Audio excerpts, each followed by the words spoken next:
여러분이 만약 지금 당장 금전적인 노후 준비를 해야 한다면 연금 외에 떠오르는 것이 있으신가요? 맞습니다. 가장 익숙하지만 많이들 생각하지 않으시는, 하지만 또 돈은 나도 몰래 넣어놓고 있는 예금, 적금이죠. 올해 상반기까지만 해도 다른 투자 자산에 밀려 저금리 시대에 소외받았던 적금이 부활하고 있습니다. 이럴 때 바로 한번 살펴보셔야 하지 않을까요? 노후 준비가 어려웠던 이유는 많은 분들이 익숙했던 저금의 대표 주자인 예금, 적금이 저금리 기조가 오래도록 지속되면서 마땅한 투자처가 없었기 때문이죠. 1%대 이자는 별 의미가 없어 보이고 차라리 대출을 받아 주식을 하거나 부동산 또는 코인을 해서 한탕 해보겠다는 영끌, 한탕주의라는 말들이 팽배한 사회였었는데요. 미국이 기준금리를 올리고 한국은행도 기준금리를 3%가량 올렸고 내년 초까지는 이런 금리 상승 기조는 계속된다는 경제 전망이 나오고 있습니다. 저도 아직은 비교적 젊은 나이라 무슨 저금이냐 싶었지만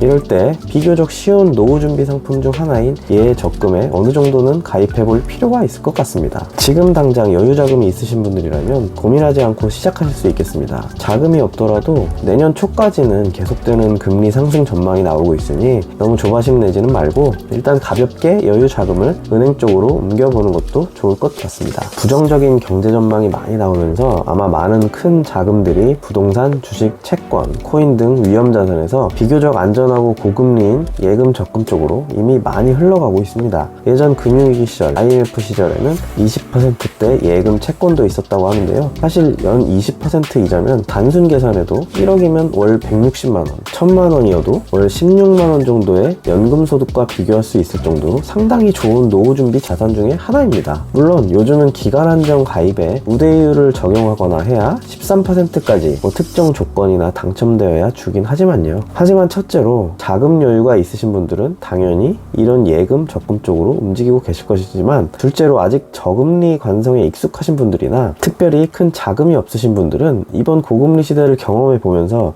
이런 시대에는 예금, 적금이 비교적 안전하면서도 어떻게 보면 당연한 투자처 중에 하나구나 라는 것을 인식해 둘 필요가 있지 않을까 싶습니다. 이런 영상을 저장해 두시던지 아니면 기억해 두시는 것만 해도 금리의 흐름과 그에 따른 자산들의 흐름을 어느 정도는 인지할 수 있게 될 것이니까요. 광주은행의 13.2% 금리가 눈에 띕니다. 저는 광주은행 직원이랑 아무 관계도 없는데요. 그냥 검색해 보면 제일 앞에 나오더라고요. 기본은 3%인데 매주 월요일 6개 행운 번호를 배정하고 금요일에 처음에서 10%대 우대 금리를 준다는 겁니다. 비대면 전용이고 5만원에서 50만원까지 가입 가능하고 추첨을 23년 3월까지 한다고 하니 그냥 관심은 가져볼 만한 것 같네요. 아마 이런 기회에 서로 좋은 조건으로 은행들도 자금을 유치하려고 할 테니 속는 셈 치고 가입해 볼 만합니다. 이외에도 저축은행이나 1금융권 등에서 다양한 특판금리 상품들이 많이 나오고 있으니 이 정도면 은행별로 100만원씩이라도 한 번씩은 나눠서 경험해 보는 것도 좋은 전략이 아닐까 싶네요. 노후 준비에 고민하고 계셨던 분들은 이번 기회에